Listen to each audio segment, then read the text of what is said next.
On nous ment depuis le tout début de One Piece, les gars. Barbe Noire n'a pas mangé le fruit des ténèbres, mais il a mangé le fruit de Imu. Kiki, mon gars,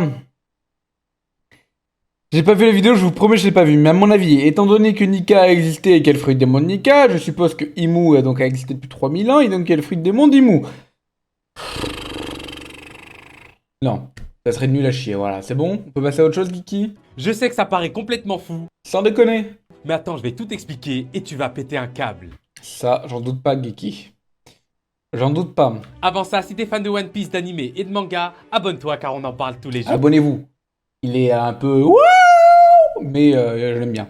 Et merci à BT, Sean et Bur, les 3 derniers abonnés. Alors sur Egghead, le docteur Vegapunk a révélé que les fruits du démon sont le résultat des désirs et de l'imagination des hommes. Donc ça veut dire qu'il y a un fruit de démon du gros zizi. C'est sûr et certain.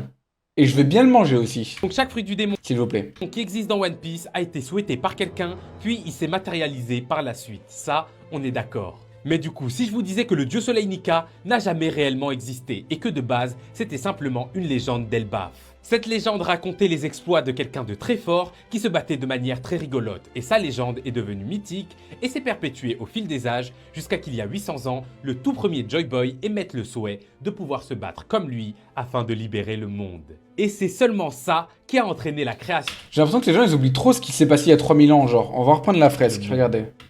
On va reprendre la fresque 30 secondes. Tout je- premier Joy des Ah. âges de manière très rigolote. Et ça, Vous voyez là il y a la fresque. La fresque en gros là c'est 800 ans, là c'est 3000 ans, et là ça serait de nos jours, tu vois, théoriquement. Et que c'est pas encore passé. Et Imu à mon avis il est présent depuis le début, hein. Je pense qu'Imu est présent depuis le début. Peut-être que je me trompe. Putain, c'est quand même stylé cette fresque, bref. la légende est devenue mythique et s'est perpétuée au fil des âges jusqu'à qu'il y a 800 ans, le tout premier Joy Boy émette le souhait de pouvoir se battre comme lui afin de libérer le monde. Et c'est seulement ça qui a entraîné la création du fruit du démon mythique, j'ai nommé le Ito Itonomi modèle Nika, plus connu sous le nom de Gomu Gomu no Mi. D'ailleurs, je pense que le rêve de Luffy, c'est exactement ça, c'est-à-dire que tout le monde soit libre. Et là, du coup, vous allez me dire,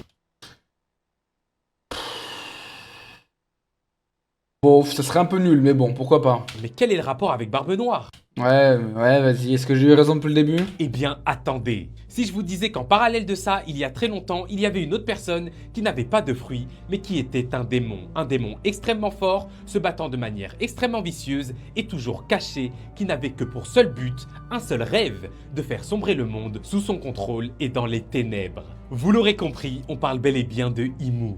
Et du coup, elle aussi, sa légende, elle est devenue mythique et s'est perpétuée au fil des âges jusqu'à que quelqu'un émette le souhait de pouvoir contrôler le monde tout comme elle. Et c'est ça du coup qui là aussi a entraîné la création du fruit du démon mythique, le Ito Itonomi modèle Imu. Vous savez, c'est très cardio de faire ce genre de vidéo. On dirait pas, mais c'est vraiment très cardio. Pourquoi? Tous les jours, il y a une signification au pouvoir de Teach. Au début, c'est un Loga, ensuite c'est le fruit de Davy, ensuite c'est le fruit d'Imu, ensuite c'est le fruit de mes couilles. À un moment donné, laissez-moi tranquille. Vous pouvez me laisser tranquille? C'est possible? Pour moi, c'est pas le cas. Parce que ça serait vraiment très nul en termes de lore. T'imagines? Barbe Noire, il arrive et...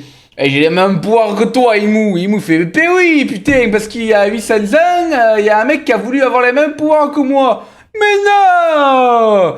Tiens un monstre, Imu, tiens un tigre. C'est grâce à toi que je peux faire tout ça. Et Imu il dit bah oui. Non, en vrai, aucun lien. On voit le fruit de Barbe Noire, on voit les pouvoirs de Imu. Pour moi, il n'y a pas trop de lien. Mais bon, on verra bien. Plus connu sous le nom de Yami Yami no Mi, le fruit des ténèbres. Et d'ailleurs, dans ce cas aussi, on sait maintenant que le rêve de Barbe Noire, c'est exactement ça les gars, c'est-à-dire de contrôler Enfin, on le sait depuis longtemps qu'elle a dit qu'il voulait devenir le roi du monde sur la ruche. On le sait, hein. le monde. En vrai, on le sait depuis les premières secondes où on a commencé One Piece. La passion et les rêves sont comme le temps. Rien ne peut les arrêter, il en sera ainsi tant qu'il y aura des hommes prêts à donner un sens Générique numéro 2. Hein. au mot liberté. On a le bien contre le mal et la lumière contre les... Tu vois, justement, c'est ça qui me plaît d'une manière assez subtile, c'est que c'est pas le bien contre le mal en vrai de vrai, du Luffy contre Teach. C'est des visions différentes. Oui, la vision de Teach est plus mauvaise, dans le sens où elle supprime le libre arbitre, qui veut contrôler le monde. Maintenant, c'est pas le bien manichéen contre le mal manichéen, je trouve en tout cas. Imu, oui, c'est le cas, c'est le mal manichéen. Mais Luffy et Barbe Noire sont très proches en réalité. les ténèbres. On sait que les hommes sont capables du meilleur comme du pire, et pour le coup, c'est le cas aussi dans One Piece. Je sais pas ce que vous en pensez. Bah, je trouve que ta théorie est pas folle, elle est pas déconnante, hein, parce que maintenant tu peux dire tout et n'importe quoi, vu qu'on sait rien en fait d'Imou, et on sait rien du fruit de Barbe Noire, quasiment rien. Enfin plutôt, on peut remettre en question tout ce qui nous a été dit, étant donné que le fruit de démon de Luffy a été remis en question. Bref, je trouve ta théorie pas si nulle, mais pas si folle, et je trouve qu'en réalité, si elle devait exister et être vraie, je la trouverais nulle.